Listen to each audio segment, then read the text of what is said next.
ನಮಸ್ತೆ ವೀಕ್ಷಕರೇ. Doctor Ravish K R, Shivamogga. ಮಧುಮೇಹದ ಸರಳ ಮಾಹಿತಿಯ ಸಂಚಿಕೆ 10.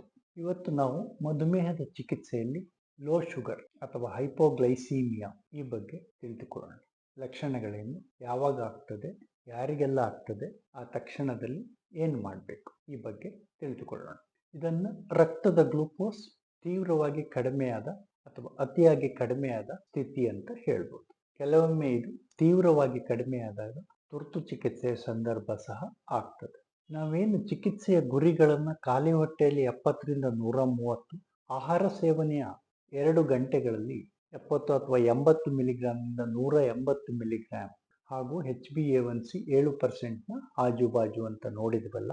ಈ ಗುರಿಗಳನ್ನು ಮುಟ್ಟುವಾಗ ರಕ್ತದ ಗ್ಲೂಕೋಸ್ ಮಟ್ಟ 70 ಮಿಲಿಗ್ರಾಂಗಿಂತ ಕಡಿಮೆ ಬಂದಾಗ ಇದನ್ನು ಲೋ ಶುಗರ್ ಅಥವಾ ಅತಿಯಾಗಿ ಕಡಿಮೆಯಾದ ರಕ್ತದ ಗ್ಲೂಕೋಸ್ನ ಸಂದರ್ಭ ಅಂತ ಗುರುತಿಸ್ತೇವೆ. 70 ಮಿಲಿಗ್ರಾಂಗಿಂತ ಕಡಿಮೆ ರಕ್ತದ ಗ್ಲೂಕೋಸ್ ಮಟ್ಟ ಬರ್ತಾ ಇದ್ದಾಗೇನೆ ಮಧುಮೇಹಿಗೆ ಲೋ ಶುಗರ್ಗೆ ಸಂಬಂಧಪಟ್ಟ ಲಕ್ಷಣಗಳು ಕಾಣಿಸಿಕೊಳ್ಳಲಿಕ್ಕೆ ಶುರುವಾಗ್ತದೆ. ಇದಕ್ಕೆ ಕಾರಣಗಳೇನು ಅಂದರೆ, ಇನ್ಸುಲಿನ್ ಅಥವಾ ಮಾತ್ರೆಗಳನ್ನು ಸೇವಿಸಿದ ನಂತರ ಸರಿಯಾದ ಸಮಯಕ್ಕೆ ಆಹಾರ ಸೇವನೆ ಮಾಡದೇ ಇರುವುದು. ಮಧುಮೇಹಿ ಯಾವಾಗಲೂ ಒಂದು ವಿಷಯವನ್ನ ನೆನಪಿಟ್ಕೊಳ್ಬೇಕು: ಔಷಧಿ, ಮಾತ್ರೆ ಅಥವಾ ಇನ್ಸುಲಿನ್ ಹಾಗೂ ಆಹಾರ ಸೇವನೆಯ ಸಮಯ ಅದು ದಿನವೂ ನಿರ್ದಿಷ್ಟವಾಗಿ ನಿಗದಿತ ಸಮಯಕ್ಕೆ ನಡೀಬೇಕು. ಒಂದೊಂದು ದಿನ ಒಂದೊಂದು ಸಮಯಕ್ಕೆ ಆಹಾರ ಸೇವನೆ ಮಾಡೋದು, ಔಷಧ ಸೇವನೆ ಮಾಡೋದು ಮಾಡಬಾರದು.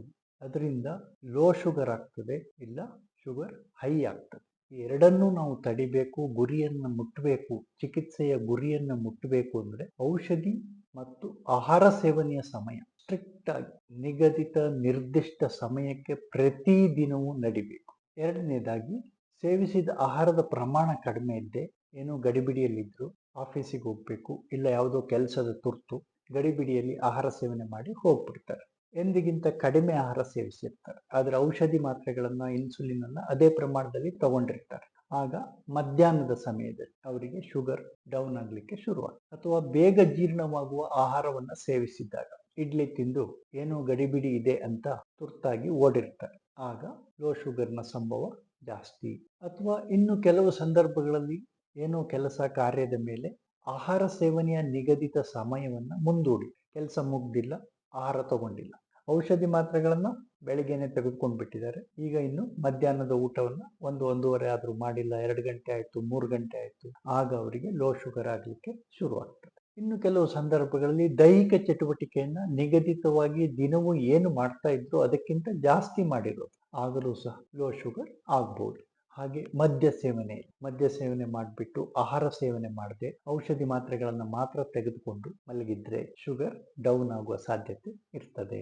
ಕೆಲವು ವಿಶೇಷ ಸಂದರ್ಭಗಳಲ್ಲಿ ಮಧುಮೇಹಿ ಬಹಳ ಎಚ್ಚರಿಕೆಯಿಂದ ಇರಬೇಕು. ಒಂದು, ಇತ್ತೀಚೆಗೆ ಹೊಸದಾಗಿ ರೋಗ ಪತ್ತೆಯಾದಾಗ ಅವರಿಗೆ ಇನ್ನು ಲೋ ಶುಗರ್ನ ಅನುಭವ ಇರೋದಿಲ್ಲ, ಲೋ ಶುಗರ್ನ ನಿರೀಕ್ಷೆ ಕೂಡ ಇರೋದಿಲ್ಲ, ಅವರು ವಿಶೇಷ ಎಚ್ಚರವನ್ನು ವಹಿಸಬೇಕು. ಎರಡನೆಯದು, ಇತ್ತೀಚೆಗೆ ಏನಾದರೂ ಔಷಧಿ, ಮಾತ್ರೆ ಅಥವಾ ಇನ್ಸುಲಿನ್ ಪ್ರಮಾಣ ಹೊಂದಾಣಿಕೆ ಜಾಸ್ತಿ ಆಗಿದ್ರೆ ಆ ಸಂದರ್ಭಗಳಲ್ಲಿ ಎಚ್ಚರ ವಹಿಸಬೇಕು.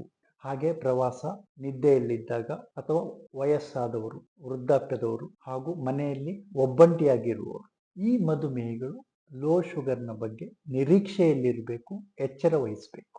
ರೋಗಿ ಹಾಗೂ ಕುಟುಂಬದವರು ಹಾಗೂ ಸಹೋದ್ಯೋಗಿಗಳು ಲೋ ಶುಗರ್ನ ಬಗ್ಗೆ ಅರಿವನ್ನು ಹೊಂದಿದಲ್ಲಿ ಆ ಸಂದರ್ಭಕ್ಕೆ ತುರ್ತಾಗಿ ನಿಭಾಯಿಸಲು ಸಹಾಯ ಆಗ್ತದೆ. ಇನ್ಸುಲಿನ್ ತೆಗೆದುಕೊಳ್ತಾ ಇರುವ ಮಧುಮೇಹಿಗಳಲ್ಲಿ ರ್ಯಾಪಿಡ್ ಆಕ್ಟಿಂಗ್ ಇನ್ಸುಲಿನ್ ತಗೊಳ್ತಾ ಇದ್ರೆ ಅದು ಆಹಾರ ಸೇವನೆಯ ನಿಗದಿತ ಸಮಯಕ್ಕೆ ಮೊದಲೇ ಆಗ್ಬೋದು. ಮಧ್ಯಾಹ್ನ 1-1:30ಗೆ ಊಟ ಮಾಡ್ತಾ ಇದ್ರೆ 12 ಗಂಟೆಗೆ ಹಸಿವಿನ ಅನುಭವ ಆಗ್ಬೋದು, ಶುಗರ್ ಡೌನ್ ಆಗ್ಲಿಕ್ಕೆ ಶುರುವಾಗ್ಬೋದು. ಅಥವಾ ರಾತ್ರಿ ಊಟಕ್ಕೆ ಮೊದಲು. ಲಾಂಗ್ ಆಕ್ಟಿಂಗ್ ಇನ್ಸುಲಿನ್ ಅಂತ ಹೇಳ್ತೀವಿ, ದೀರ್ಘಾವಧಿ ಕೆಲಸ ಮಾಡುವ ಇನ್ಸುಲಿನ್ ಬಳಸಿದ್ರೆ ಬೆಳಿಗ್ಗೆ ತಗೊಂಡ್ರೆ ಸಂಜೆ 5ರಿಂದ 7-7:30 ಸಮಯದಲ್ಲಿ ಆಗ್ಬೋದು. ರಾತ್ರಿ ಈ ದೀರ್ಘಾವಧಿಯ ಕೆಲಸ ಮಾಡುವ ಇನ್ಸುಲಿನ್ ಬಳಸ್ತಾ ಇದ್ರೆ ಬೆಳಗಿನ ಜಾವ ಅಥವಾ ಬೆಳಿಗ್ಗೆ ವಾಕ್ ಹೋದಾಗ, ದೈಹಿಕ ಶ್ರಮ ನಡೆಸ್ತಾ ಇದ್ದಾಗ ಆಗ್ಬೋದು. ಈಗ ಲೋ ಶುಗರ್ನ ಲಕ್ಷಣಗಳೇನು ಅಂತ ತಿಳ್ಕೊಳ್ಳಿ. ಮಧುಮೇಹಿಗೆ ರಕ್ತದಲ್ಲಿ ಗ್ಲೂಕೋಸ್ ಮಟ್ಟ 70 ಮಿಲಿಗ್ರಾಂಗಿಂತ ಕಡಿಮೆ ಬರ್ತಾ ಇದ್ದಾಗ ಲೋ ಶುಗರ್ನ ಅನುಭವ ಆಗ್ತದೆ. ಇದರಲ್ಲಿ ಮೊದಲು ಸುಸ್ತು, ಸಂಕಟ, ವಿಪರೀತ ಹಸಿವು, ವಿಪರೀತ ಮೈಯೆಲ್ಲ ಬೆವರೋದು, ತೀವ್ರವಾದ ಎದೆ ಬಡಿತ, ತಲೆನೋವು, ಹೊಟ್ಟೆಯಲ್ಲಿ ಒಂದು ರೀತಿಯ ಸಂಕಟ, ಕಸಿವಿಸಿ, ಚಡಪಡಿಕೆ ಇವೆಲ್ಲ ಆಗ್ಬೋದು. ಕೈ ಸಣ್ಣದಾಗಿ ನಡುಕ ಶುರುವಾಗಬಹುದು, ತಲೆ ಸುತ್ತು ಸಹ ಆಗ್ಬೋದು, ಕಣ್ಣು ಮಂಜು ಸಹ ಆಗ್ಬೋದು. ಆಗ ತಕ್ಷಣ ಏನಾದ್ರೂ ತಿನ್ಬೇಕು. ಆಹಾರ ಸೇವನೆಯ ಸಮಯ ಆಗಿದ್ದು ಆಹಾರ ರೆಡಿ ಇದ್ರೆ, ಆಹಾರ ತಯಾರಿ ಇದ್ರೆ ತಕ್ಷಣ ಆಹಾರ ಸೇವನೆ ಮಾಡಬೇಕು. ಆಹಾರ ಸೇವನೆಗೆ ಆಹಾರ ತಯಾರಿಲ್ಲ, ಅವ್ರ ಮನೆಯಲ್ಲಿ ಇಲ್ಲ ಅಥವಾ ಹೊರಗೆಲ್ಲೋ ಇದ್ದಾರೆ, ಆಗ ತಕ್ಷಣದಲ್ಲಿ ತಿನ್ಲಿಕ್ಕೆ ಅನುಕೂಲವಾಗುವಂತೆ ಗ್ಲೂಕೋಸ್ ಟ್ಯಾಬ್ಲೆಟ್ ಅಥವಾ ಕೆಲವು ಪೆಪ್ಪರ್ಮೆಂಟ್ ಗಳನ್ನ ಯಾವಾಗಲೂ ಜೊತೆಯಲ್ಲಿ ಇಟ್ಕೊಳ್ಬೇಕು. ಈ ಲಕ್ಷಣಗಳು ಆರಂಭವಾದಾಗ ತಕ್ಷಣದಲ್ಲಿ ಆಹಾರ ಸೇವನೆ ಮಾಡದೇ ಇದ್ರೆ ಶುಗರ್ ಇನ್ನೂ ಕಡಿಮೆ ಆಗ್ತಾ ಹೋಗ್ತದೆ. ಆಗ ಮಧುಮೇಹಿಗೆ ಗೊಂದಲ, ತೊದಲು ಮಾತು ಹಾಗೆ ಕಡಿಮೆ ಆಗ್ತಾ ಹೋದ್ರೆ ಪ್ರಜ್ಞೆ ತಪ್ಪುವವರೆಗೂ ಹೋಗ್ಬೋದು. ಕೆಲವೊಮ್ಮೆ ಫಿಟ್ಸ್, ಮೂರ್ಛೆ ರೋಗ ಸಹ ಈ ಶುಗರ್ ಕಡಿಮೆಯಾದಾಗ ಉಂಟಾಗಬಹುದು. ಈ ಸಂದರ್ಭಗಳಲ್ಲಿ ಮನೆಯಲ್ಲಿ ಗ್ಲೂಕೋಮೀಟರ್ ಇದ್ರೆ ಪರೀಕ್ಷೆ ಮಾಡಲಿಕ್ಕೆ ಸಾಧ್ಯವಾದರೆ ಆ ಕ್ಷಣಕ್ಕೆ ತಕ್ಷಣದಲ್ಲಿ ಮಾಡಿ, 70ಗಿಂತ ಕಡಿಮೆ ಇದೆ ಇಲ್ಲ 80ಗಿಂತ ಕಡಿಮೆ ಇದೆ, ಲಕ್ಷಣಗಳಿದ್ದಾವೆ, ತಕ್ಷಣದಲ್ಲಿ ತಿನ್ನಿಸ್ಬೇಕು. ಗ್ಲೂಕೋಮೀಟರ್ ಇಲ್ಲ, ರಕ್ತ ಪರೀಕ್ಷೆ ಮಾಡಿಲ್ಲ, ಆದರೆ ಮಧುಮೇಹಗೆ ಲೋ ಶುಗರ್ನ ಲಕ್ಷಣಗಳು ಇದ್ದಾವೆ ಅಂತ ಆದ್ರೆ ಗ್ಲೂಕೋಮೀಟರ್ನ ಪರೀಕ್ಷೆ ಮಾಡಿಲ್ಲ ಅಂತ ಅವರಿಗೆ ತಿನ್ನಿಸೋದನ್ನ ನಿಧಾನ ಮಾಡಬಾರ್ದು. ತಕ್ಷಣದಲ್ಲಿ ಅವರಿಗೆ ಆಹಾರ ಸೇವಿಸಲಿಕ್ಕೆ ಕೊಡಬೇಕು. 2 ಚಮಚ ಅಥವಾ 4 ಚಮಚ ಸಕ್ಕರೆ ಅಥವಾ ಗ್ಲೂಕೋಸ್ ಪೌಡರ್ ಅಥವಾ ಗ್ಲೂಕೋಸ್ ಟ್ಯಾಬ್ಲೆಟ್ ತಕ್ಷಣದಲ್ಲಿ ಕೊಡಬೇಕು. ಇಲ್ಲಿ ಗ್ಲೂಕೋಸ್ ಅಥವಾ ಸಕ್ಕರೆಯನ್ನ ನೀರಿನಲ್ಲಿ ಹಾಕಿ ಕುಡಿಸೋದಲ್ಲ. ಗ್ಲೂಕೋಸ್ ಅಥವಾ ಸಕ್ಕರೆಯನ್ನ ತಕ್ಷಣ ಬಾಯಿಗೆ ಹಾಕಿದರೆ ಸಾಕು. ಮಧುಮೇಹಿಗೆ ಪ್ರಜ್ಞೆ ಕಡಿಮೆ ಆಗಿದ್ರೆ ಖಂಡಿತವಾಗಿ ನೀರಿನಲ್ಲಿ ಅಥವಾ ದ್ರವ ರೂಪದ ಆಹಾರದಲ್ಲಿ ಈ ಗ್ಲೂಕೋಸ್ ಅಥವಾ ಸಕ್ಕರೆಯನ್ನು ಕೊಡ್ಲಿಕ್ಕೆ ಹೋಗಬಾರ್ದು. ಬಾಯಿಯನ್ನ ಕಳಿಸ್ಬಿಟ್ಟು ಮಾಡಿ ತಕ್ಷಣಕ್ಕೆ ಸಕ್ಕರೆ ಅಥವಾ ಗ್ಲೂಕೋಸ್ ಅನ್ನ ಕೊಡ್ಬೇಕು. ಇದನ್ನ ಮಾಡಿಯೂ ಚೇತರಿಕೆ ಆಗಿಲ್ಲ, ಲೋ ಶುಗರ್ ಉಲ್ಬಣಿಸ್ತಾ ಇದೆ ಅಂದ್ರೆ ತಕ್ಷಣ ವೈದ್ಯರ ಹತ್ರ ಕರ್ಕೊಂಡು ಹೋಗ್ಬೇಕು.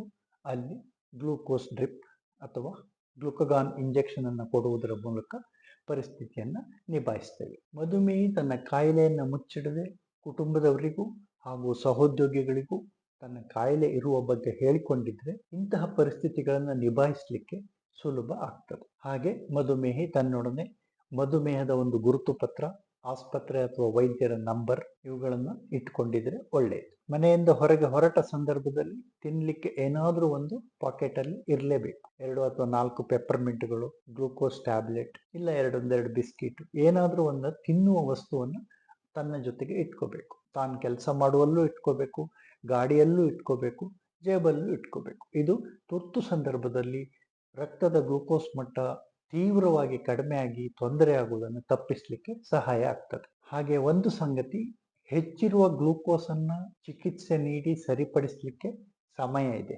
ಆದರೆ ಲೋ ಶುಗರ್ ಆಗ್ತಾ ಇದ್ರೆ, ಶುಗರ್ ಕಡಿಮೆ ಆಗ್ತಾ ಇದ್ರೆ, 70ರಿಂದ 50, 50ರಿಂದ 40 ಹೀಗೆ ಕಡಿಮೆ ಆಗ್ತಾ ಇದ್ರೆ ಅದಕ್ಕೆ ತಕ್ಷಣದಲ್ಲಿ ಚಿಕಿತ್ಸೆ ಬೇಕು, ಎಮರ್ಜೆನ್ಸಿ ಚಿಕಿತ್ಸೆ ಬೇಕು. ಇದನ್ನು ನಾವು ನೆನ್ಪಿಟ್ಕೊಳ್ಬೇಕು. ಗ್ಲೂಕೋಮೀಟರ್ ಇಲ್ಲ, ಚೆಕ್ ಮಾಡಿಲ್ಲ, ಪರೀಕ್ಷೆ ಮಾಡಿಲ್ಲ, ಶುಗರ್ ಜಾಸ್ತಿ ಇದೆಯೋ ಕಡಿಮೆ ಇದೆಯೋ ಗೊತ್ತಿಲ್ಲ, ಇನ್ನೂ ಶುಗರ್ ಜಾಸ್ತಿ ಆಗಿಬಿಟ್ರೆ ಈ ಬಗ್ಗೆ ಯೋಚನೆ ಮಾಡುವುದು ಬೇಡ. ಲೋ ಶುಗರ್ನ ಲಕ್ಷಣಗಳಿದ್ರೆ ತಕ್ಷಣದಲ್ಲಿ ಏನಾದರೂ ತಿನ್ನಿಸಿ, ಹಾಗೆ ಮುಂದಿನ ಔಷಧಿಯ ಪ್ರಮಾಣವನ್ನು ನಿಲ್ಲಿಸಿ ಅಥವಾ ಕಡಿಮೆ ಮಾಡಿ ತಗೊಳ್ಳಿ.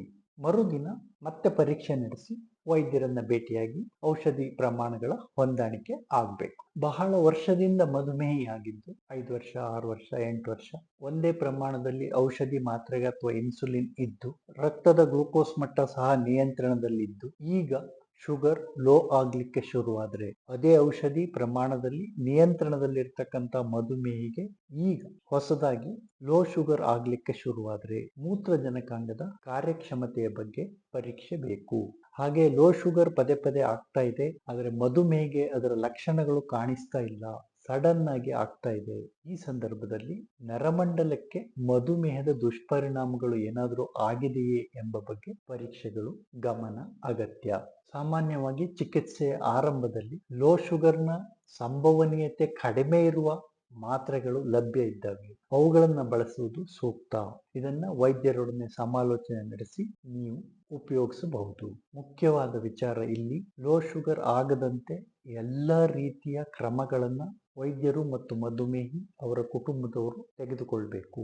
ಲೋ ಶುಗರ್ನ ಸಂಭವನೀಯತೆಯ ಬಗ್ಗೆ ನಿರೀಕ್ಷೆ, ಲೋ ಶುಗರ್ ಆದಾಗ ಏನು ಮಾಡಬೇಕು ಎನ್ನುವುದರ ಬಗ್ಗೆ ಅರಿವು ಎಲ್ಲರಿಗೂ ಇರಬೇಕು. ಅದನ್ನು ತಕ್ಷಣದಲ್ಲಿ ನಿಭಾಯಿಸಲು ಇದು ಸಹಾಯಕ ಆಗ್ತದೆ. ಹಾಗೆ ಮರೆಯದೆ ಔಷಧಿ, ಮಾತ್ರೆ ಅಥವಾ ಇನ್ಸುಲಿನ್ ಸೇವನೆ ಹಾಗೂ ಆಹಾರ ಸೇವನೆ ಶಿಸ್ತಿನಿಂದ ದಿನವೂ ಅದೇ ಸಮಯಕ್ಕೆ ಆಗಬೇಕು. ಇಲ್ಲ ಅಂದ್ರೆ ಲೋ ಶುಗರ್ನ ಸಾಧ್ಯತೆ ಜಾಸ್ತಿ ಆಗ್ತದೆ. ಹಾಗೆ ದಿನವೂ ಲೋ ಶುಗರ್ ಆಗ್ತಾ ಇದ್ರೆ, 2-3 ದಿನಕ್ಕೊಮ್ಮೆ ಆಗ್ತಾ ಇದ್ರೆ, ವಾರಕ್ಕೆ 2-3 ಬಾರಿ ಆಗ್ತಾ ಇದ್ರೆ, ನಿಗದಿತ ಸಮಯಕ್ಕೆ ಆಹಾರ ಸೇವನೆ ನಡೆಸಿಯೂ ಆಗ್ತಾ ಇದ್ರೆ, ಅದೇ ಪ್ರಮಾಣದಲ್ಲಿ ಆಹಾರ ಸೇವನೆ ನಡೆಸಿಯೂ ಆಗ್ತಾ ಇದ್ರೆ, ಔಷಧಿಗಳ ಮಾತ್ರೆಗಳ ಇನ್ಸುಲಿನ್ ಹೊಂದಾಣಿಕೆ ಬೇಕಾಗ್ತದೆ. ಅದನ್ನು ವೈದ್ಯರ ಗಮನಕ್ಕೆ ತಂದು ಹೊಂದಾಣಿಕೆಯನ್ನು ನಡೆಸಬೇಕು. ಮುಂದಿನ ಸಂಚಿಕೆಯಲ್ಲಿ ಮತ್ತೆ ಭೇಟಿಯಾಗೋಣ. ಧನ್ಯವಾದಗಳು.